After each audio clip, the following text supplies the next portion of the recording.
अगर आप लोगों से पूछे कि क्या आप अमीर बनना चाहते हैं, साथ ही फाइनेंशियल फ्रीडम, अच्छी लाइफस्टाइल, सुकून भरा जिंदगी, चैन की नींद और मन की शांति, तो ज़्यादातर लोगों के जवाब आपको हाँ में मिलेंगे। लेकिन असल ज़िंदगी में बहुत कम लोग उस स्टेज तक पहुंच पाते हैं। बाकी बस ऐसी ज़िंदगी जीने के सपने देखते रह जाते हैं। क्या आप जानते हैं कि ऐसा क्यों है? तो चलिए शुरू करते हैं।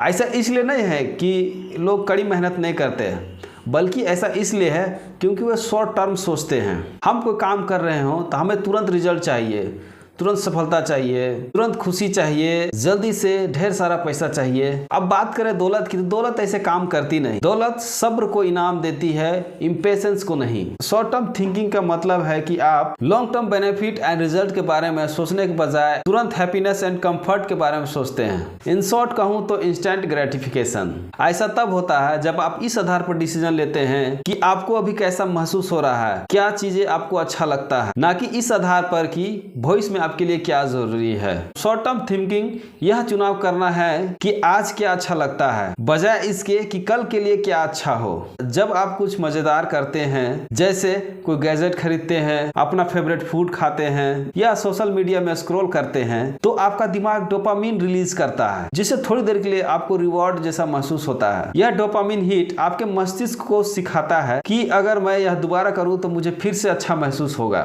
इसलिए आप short term activity, shopping, scrolling करना और फालतू की चीजों पे पैसे खर्च करना दोहराते रहते हैं, भले ही बाद में आपको उनसे नुकसान हो। यही कारण है कि बचत या निवेश करना उबाऊ सा लगता है, क्योंकि इससे कोई इंस्टेंट डोपामिन नहीं मिलता। अब बात करते हैं शॉर्ट टर्म सोच असल जिंदगी में दिखती कैसी है। जिन लोगों की सोच शॉर्ट टर्म होती है, उनके पास ना तो कोई इमरजेंसी फंड होता है और ना ही कोई खास इन्वेस्टमेंट होता है। वे बस लाइफस्टाइल इन्फ्लेशन में फंसे रहते हैं। जैसे जैसे उनकी सैलरी बढ़ती है, वैसे वैसे उनके खर्चे भी बढ़ जाते हैं। मान लेते हैं कि आप 5,000 रुपये हर महीने रैंडम शॉपिंग, फालतू के सब्सक्रिप्शन में, अननेसेसरी चीजों पे खर्च कर देते हैं। यही पैसा अगर आप म्यूचुअल फंड में 20 सालों के लिए निवेश करते और जिसका सालाना रिटर्न अगर 12% होता, तो जानते हैं 20 साल बाद वो पैसे कितने हो जाते?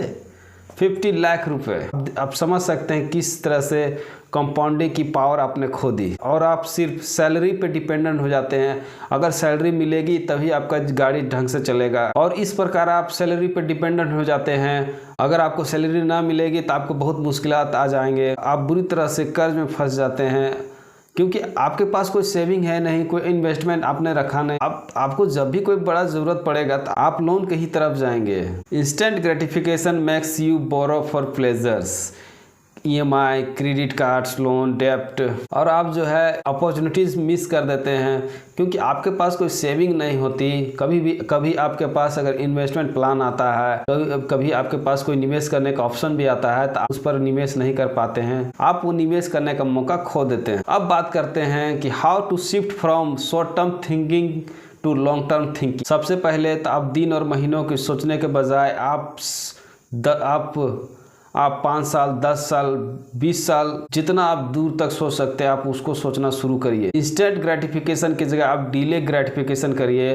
अगर आप कभी शॉपिंग करने जाएं तो आप ये पहले से तय कर लें कि आपको क्या क्या चीज़ें खरीदना है, और अपना बजट बना ले, ताकि आप वहां जाकर आप एक्स्ट्रा खर्च ना कर दे, फालतू की चीज़ों पे और पैसे ना खर्च कर दे। Build financial goals. आप डिसाइड कीजिए कि आप कहाँ इन्वेस्ट करेंगे, आप कब घर खरीदेंगे।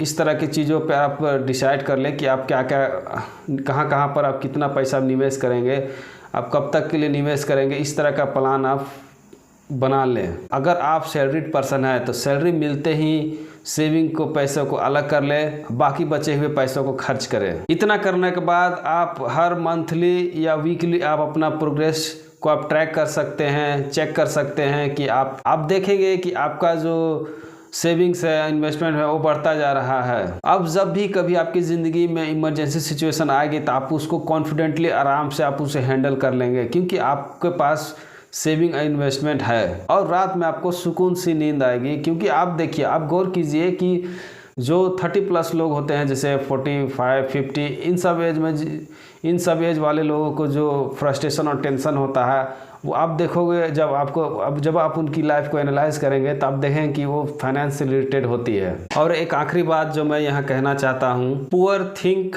Days, middle class think month, and rich class think decades. तो आप किस कैटेगरी में आना चाहते हैं चुनाव कर सकते हैं, चॉइस आपके पास है।